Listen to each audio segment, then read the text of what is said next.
అమరావతి సచివాలయంలో ఇంకా బాలారిష్టాలు తీరలేదు. పాలన ప్రారంభమై 50 రోజులు కావస్తున్నా పూర్తిస్థాయి సౌకర్యాలు సమకూరలేదు.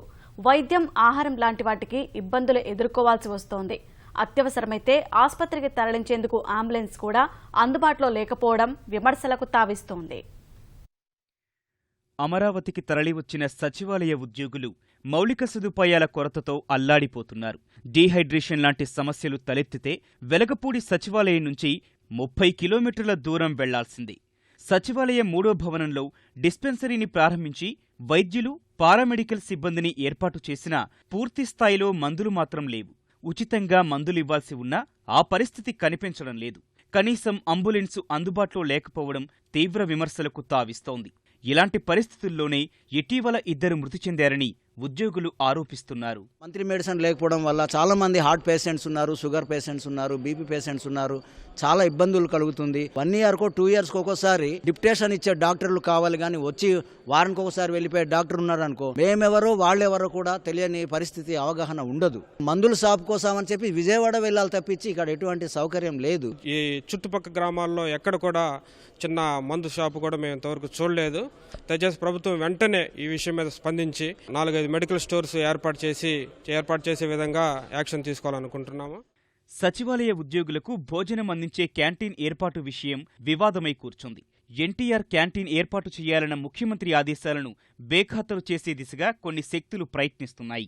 ఉద్యోగులతో పాటు నిర్మాణ పనులు చేసేవారు, సందర్శకులకు కలిపి ఒకే క్యాంటీన్ ద్వారా భోజనం, ఇతర ఆహారం, తేనీరు అందిస్తున్నారు. ఒకే ప్రాంతంలో అందరూ తినాల్సి రావటం ఇబ్బందికరంగా ఉంటోంది. క్యాంటీన్ కూడా మాకు ఇంకా కిచెన్ రెడీ కాలే. మేము వచ్చి 2 months అయినా కూడా ఇక్కడ మాకు ఫుడ్ పెట్టే కిచెన్ లేదంటే ఎంత ఇబ్బందికరం. అది ఫుడ్ కిచెన్ లేదని వాళ్ళు ఎక్కడి నుంచో తీసుకొస్తారు. ఆ ఫుడ్ సరిగ్గా ఉండడం లేదు. మధ్యాహ్నం ఉదయం చేసి తీసుకొస్తారు వాళ్ళు, మధ్యాహ్నానికి అది ఉండడం లేదు. అది తిరిగి తింటే ఎంప్లాయీస్ ఇబ్బంది పడుతున్నారు. అక్షయ పాత్ర క్యాంటీన్ ఒకటి ఉంటే దాన్ని మూసేయించిండు. దాన్ని ఇమ్మీడియట్గా ఓపెన్ చేసి కొద్దిగా మంచి ఫుడ్ దొరికేదానికి అవకాశం ఉంటుంది. కాబట్టి ఆ క్యాంటీన్ ఒకటి ఏర్పాటు చేయించాలా, ఇక్కడ కూడా కిచెన్ ఇమ్మీడియట్గా రెడీ చేయించమని చెప్పి మేము కోరుతున్నాం గవర్నమెంట్. హైదరాబాద్ సచివాలయం తరహాలో తక్షణమే శిశు సంరక్షణ కేంద్రం ఏర్పాటు చేయాలని మహిళా ఉద్యోగులు కోరుతున్నారు.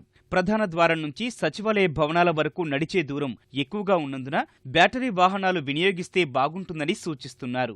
మాకు అక్కడ సెక్రటరియట్లో school, kindergarten and creche, baby creche 2 ఉండేవి. మామూలుగా ఏంటంటే 2.5 దాటిన తర్వాత నర్సరీ, ఎల్కేజీ, యూకేజీ వరకు కిండర్ గార్డెన్ అండ్ బిలో 2.5 ఇయర్స్కి బేబీ క్రచ్ ఉండేది. ఇక్కడ స్కూల్, డే కేర్ అది ఏం లేదు. వాళ్ళే కనుక ఇక్కడికి వచ్చి పెట్టినా, లేదు కొత్తగా బ్రాంచ్ పెట్టినా కూడా వాళ్ళు మా పిల్లల్ని బాగా చూసుకుంటారు, వాళ్ళు సేఫ్టీగా ఉంటారంటే మేము అంతే నిర్భయంగా మేము వర్క్ చేసుకోగలం. పార్కింగ్ దగ్గర నుంచి ఇక్కడికి సెక్రటరియట్ లోపలికి రావాలంటే నియర్లీ ఒక 1/2 కిలోమీటర్ పైన నడవాల్సి ఉంటుంది. ఇక్కడే చూస్తున్నారు మా బ్యాటరీ కార్లు ఇక్కడ ఉన్నాయి, కానీ ఇప్పుడు మీ యంగ్స్టర్స్ అంటే నడుస్తారు. చాలా మంది సీనియర్స్ ఉన్నారు, ప్రెగ్నెంట్ లేడీస్ ఉన్నారు, ఫిజికల్ హ్యాండిక్యాప్డ్ ఉన్నారు. అట్లీస్ట్ వాళ్ళ కోసమైనా ఈ బ్యాటరీ కార్స్లో పార్కింగ్ దగ్గర నుంచి ఇక్కడ వరకన్నా వాళ్ళని డ్రాప్ చేయగలిగితే బాగుంటుంది. మేము రోజంతా మేము చూస్తూనే ఉన్నాం, ఊరికి ఖాళీగా అలా ఉంటుంది. అంతకుమించి ఇంకా వాటి వల్ల ఉపయోగం అనిపించట్లేదు మాకు. సచివాలయానికి చేరుకునే మార్గం ఇరుకుగా ఉంది. ఆ రోడ్డుపై సొంత వాహనాల్లో వచ్చేవారి ప్రయాణం కష్టంగా ఉంటోంది. వీలైనన్ని ఎక్కువ బస్సులు ఏర్పాటు చేస్తే సమస్య కొంతవరకైనా పరిష్కారమవుతుందని ఉద్యోగులు కోరుతున్నారు.